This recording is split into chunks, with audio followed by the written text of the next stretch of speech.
जिनकी पुनीत पावन शिव महापुराण की कथा संपूर्ण विश्व के कल्याण हेतु बाबा देवाधिदेव महादेव की कृपा से करुणा से छत्तीसगढ़ की पुनीत पावन भूमि ये तिल्दा नेवरा, जहाँ आप और हम विराजमान होकर पावन शिव महापुराण की कथा को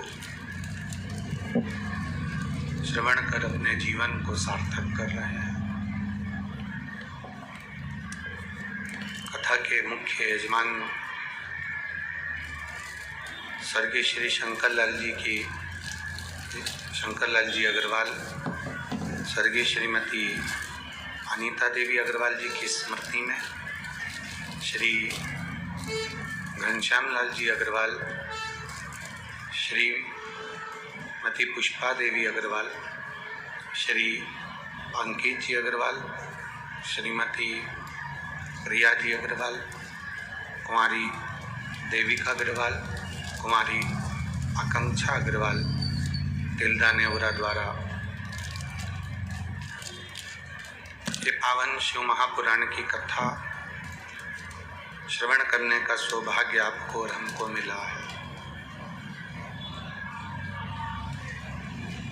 शिव जी की कृपा से, करुणा से एक बार यजमान परिवार के लिए जोरदार ताली बजाकर स्वागत वंदन अभिनंदन।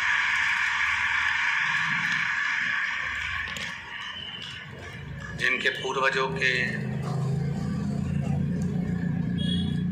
अच्छे संस्कारों से श्री घनश्याम लाल जी अग्रवाल, इनके पुत्र वधू, भाई बहन, परिवार, पूरा कुटुंब कहीं ना कहीं शिव की करुणा, उदारता और उसी का फल है जो आज अपन यहाँ भगवान की अविरल भक्ति को पाने के लिए बैठे हैं। रात भर जल वृष्टि हुई है, सुबह से भी लगातार पानी गिर रहा है। वो तो आप लोग कथा में पहुंच जाओ, इसलिए बाबा ने थोड़ी देर बंद कर दिया है।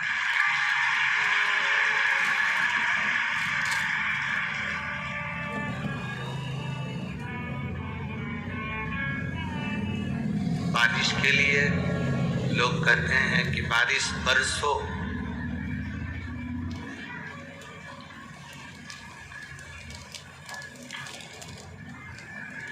बारिश बरसो, पर इतना मत बरसो कि कोई आ ना सके, और जब आ जाए तो बारिश बरसो, फिर इतना बरसो कि जो आ गया है वो जा ना सके। ये तो शिव की कृपा है, शिव की उदारता है। रात भर से जल वृष्टि, हवा, पानी, इसलिए कल बाबा ने कथा में कहलवा दिया था कि अपने घर से एक एक छाता और एक एक बिछाने की पॉलीथीन लिया।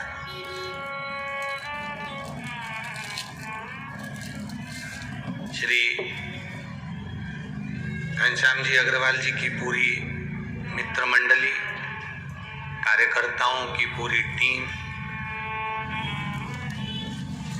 जो बिना स्वार्थ के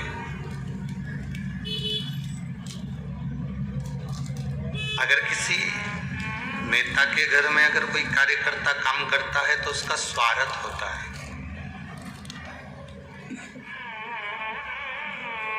जिस सेठ के घर में अगर कोई कार्य करता है तो उसका स्वागत होता है।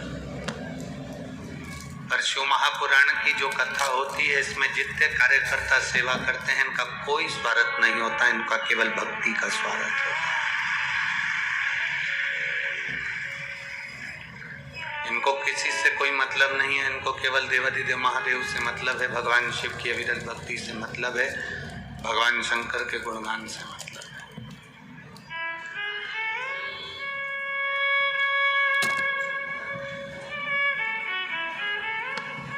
स्वार्थ रखकर अगर हम कोई कार्य करते हैं तो उसमें सफलता मिलती भी नहीं। स्वार्थ से हटकर हम जब भगवान का भजन करें, स्वार्थ से हटकर जब हम भगवत कीर्तन करें तो उसमें कुछ ना कुछ अच्छा हमको मिलता है।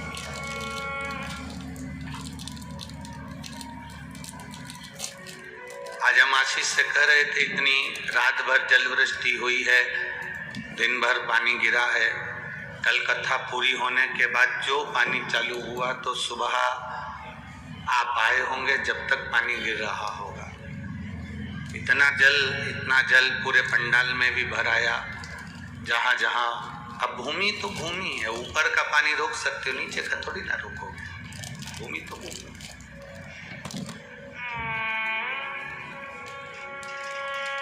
पर पता नहीं तुम लोगों को क्या हो गया है, जो तुम पानी नहीं देखते, हवा नहीं देखते, अपनी पन्नी और छाता उठाए और कथा में चल दिए।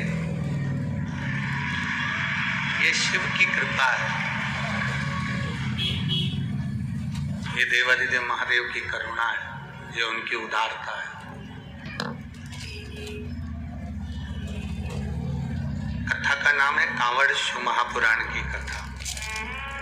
तुम भले कांवड़ लेकर मत जाओ, पर कथा तुमको पूरी की पूरी वैसी ही लगेगी कि सावन के महीने में जैसे कावड़िया कावड़ लेके शंकर जी के मंदिर जाते हैं, तुम भी यहाँ आओगे तो तुम्हें कीचड़, पानी, कपड़े गीले हो रहे, कीचड़ में हो रहे, लथपथ हो रहे, और तब तुम कथा में पहुँचोगे और कथा से वापस जाओगे तो ऐसी थकान होगी जैसे कावड़ लेकर गए थे और कावड़ छोड़कर आ गए।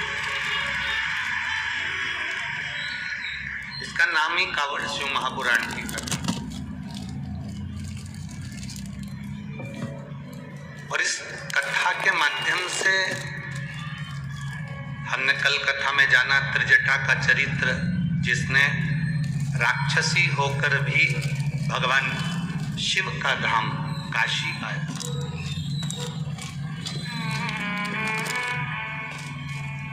भगवान शंकर उगड़ी का धाम काशी प्राप्त करा।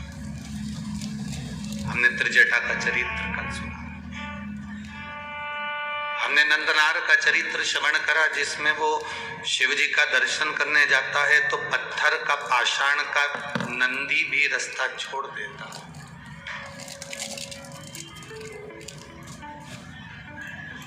हमने लंकाधीपति रावण की इस पावन चरित्र को भी श्रवण किया कि वो शिव की भक्ति को प्राप्त कर देता।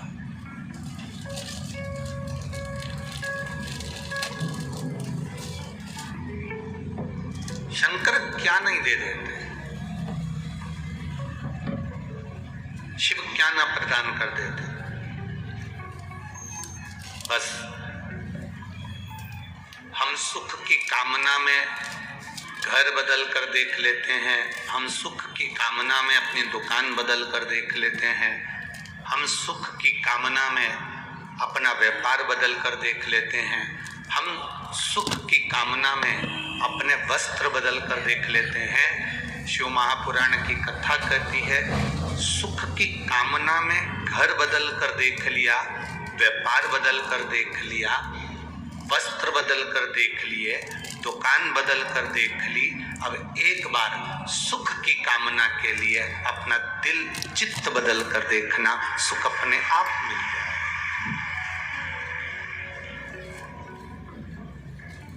ये मकान नहीं फल रहा, हमने मकान चेंज कर दिया। ये दुकान नहीं फल रही, हमने दुकान चेंज कर दी। ये व्यापार नहीं फल रहा, हमने व्यापार चेंज कर दिया।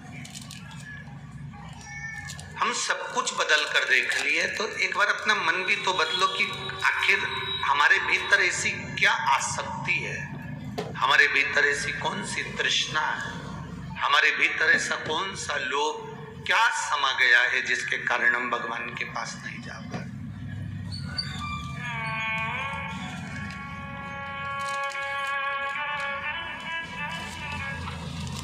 जब हमारे भीतर से हमारे चित्त को हम बदलेंगे, हमारे मन को हम बदलेंगे, हमारी बुद्धि को, हमारे चिदानंद को हम बदलेंगे, हमारे मन को थोड़ा सा बदलने का प्रयास करेंगे।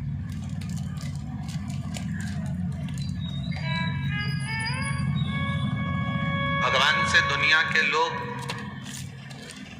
सब शिकायत करते हैं, पर आज तक ऐसा व्यक्ति नहीं मिला जिसने भगवान से एक शिकायत करी हो कि तूने मुझे बुद्धि कम दी है। तुम्हारे यहाँ कोई मिला हो तो बता देना है जिसने कभी भगवान के सामने जाकर कहा हो कि तूने मुझे बुद्धि कम दी है। दुनिया के लोग शिकायत करते हैं भगवान से, तूने मुझे गाड़ी नहीं दी, तूने मुझे बंगला नहीं दिया, तूने मुझे बेटा नहीं दिया, तूने मुझे बेटी नहीं दी, तूने मुझे शादी नहीं करी, मेरी पत्नी नहीं आई, मेरा पति नहीं मिला, मुझे मकान नहीं दिया, मुझे सरकारी नौकरी नहीं दी, मुझे गवर्नमेंट का जॉब नहीं दिया, मुझे ये नहीं दिया, मुझे ज़मीन नहीं दी, मुझे जायदाद नहीं दी। दुनिया के लोग भगवान से शिकायत करते हैं कि तूने मुझे ये नहीं दिया। आज तक ऐसा शिकायत करने वाला पूरी दुनिया में नहीं मिला जिसने भगवान से कहा हो कि तूने मुझे बुद्धि कम दी, क्योंकि सब अपने आप को श्रेष्ठ बुद्धि वाला मानते हैं, कोई अपने को बुद्धि में कमजोर नहीं मानता।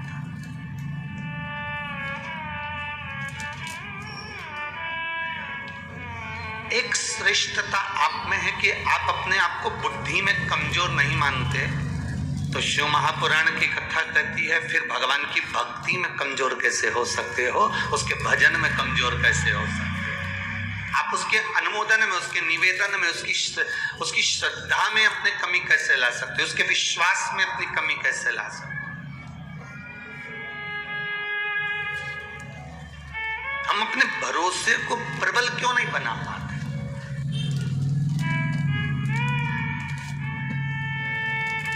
जिस दिन हमारा भरोसा, हम हमारी दृढ़ता परमात्मा के भरोसे पर छोड़ देते हैं, वो कहते हैं ना, दो तरह के लोग होते हैं, कोई ईश्वर के लिए, भगवान के लिए सब कुछ छोड़ देता है। दो तरह के लोग होते हैं, जो एक भगवान के लिए सब कुछ छोड़ देता है और दूसरा वो जो भगवान पर सब कुछ छोड़ देता है। अब दोनों का नाम आप बोलिएगा, पहला कौन व्यक्ति कौन है? दो तरह के लोग हैं। पहला कौन सा? जो भगवान के लिए, बोलो जम के बोलो, सब कुछ छोड़ दे।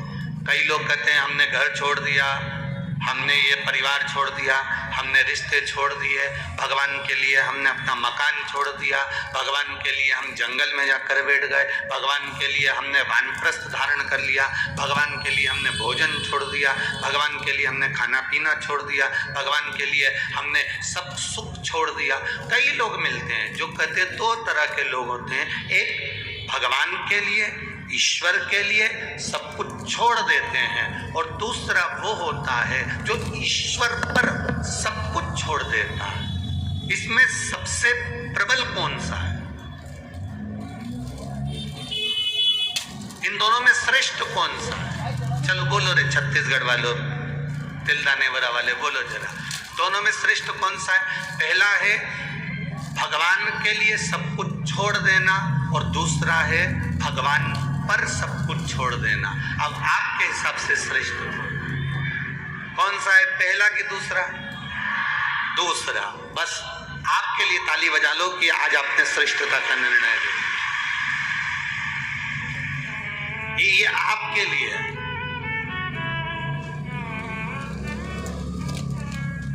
शिव महापुराण की कथा कहती है, हम भगवान के लिए सब कुछ छोड़ दिए, छोड़ने के बाद भी हम जंगल में जाकर बैठ गए, वन में जाकर बैठ गए, गंगा जी के तट पर जाकर बैठ गए, और उसके बाद भी माँ बैठने के बाद भले तुमने छोड़ दिया, उसके बाद भी तुम्हारा मन घर की याद कर रहा है, परिवार याद आ रहा है, मेरी बहू ना जाने कैसी होगी, मेरा पोता ना जाने कैसा होगा, मेरा बेटा ना जाने कैसा होगा, तो फिर भगवान के लिए तुम छोड़े तो फायदा कौन सा हुआ।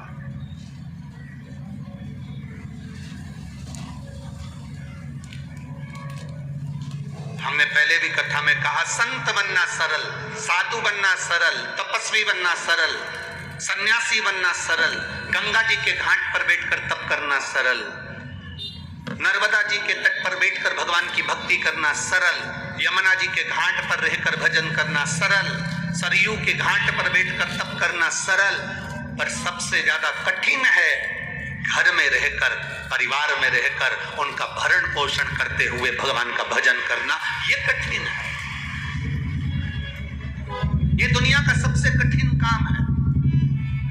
हमने कभी नहीं कहा कि आप अपनी नौकरी छोड़ दो, कथा में आकर बैठ जाओ। हमने ये नहीं कहा कि तुम तुम्हारी दुकान बंद कर दो, कथा में आकर बैठ जाओ। आज तक इस व्यासपीठ ने ये नहीं कहा कि तुम तुम्हारा परिवार छोड़ दो, कथा में आकर बैठ जाओ। ये व्यासपीठ हमेशा कहती रही, अपनी नौकरी करो, अपनी चाकरी करो, अपना व्यापार करो, अपना व्यवसाय करो, पर उस व्यापार को, उस व्यवसाय को, उस नौकरी के साथ में इतना सा समय जरूर निकालना कि तुम्हारे मुख से श्री शिवाय नमस्तुभ्यम निकल जाए, तुम्हारे मुख से राम नाम कृष्ण नाम निकल जाए, तुम्हारे मुख से भगवान का भजन निकल जाए। क्यों?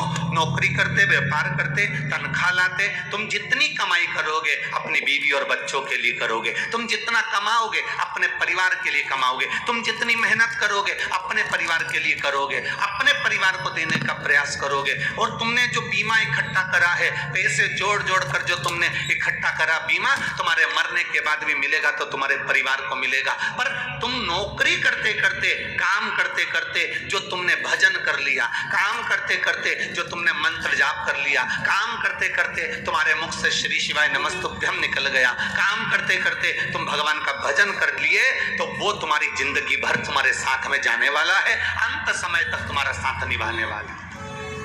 हमने एक बात पहले भी कथा में कही, आप लोगों ने सुनी कि नहीं सुनी? हमने कहा था जब तुम्हारा व्यापार अच्छा चले ना, तुम्हारी नौकरी अच्छी चले ना, तो पत्नी के जेवर बनवा दो। तुम्हारा व्यापार अच्छा चले, तुम्हारी नौकरी अच्छी चले, तो थोड़ी जमीन खरीद लो। तुम्हारा व्यापार अच्छा चले, तुम्हारी नौकरी अच्छी चले, तो थोड़ा बच्चों के लिए अच्छा कर दो। तुम्हारा व्यापार अच्छा चले, तुम्हारी नौकरी अच्छी चले, तो एक दो प्लाट लेकर पटक दो। तुम्हारा व्यापार अच्छा चले, तुम्हारी ये हम जब ये बात बोलते हैं ना, तो कई लोग हमसे नफरत करते हैं कि बताओ, इनको तो कहना चाहिए कि सब छोड़ दो, उल्टा ये कहते हैं और खरीद लो।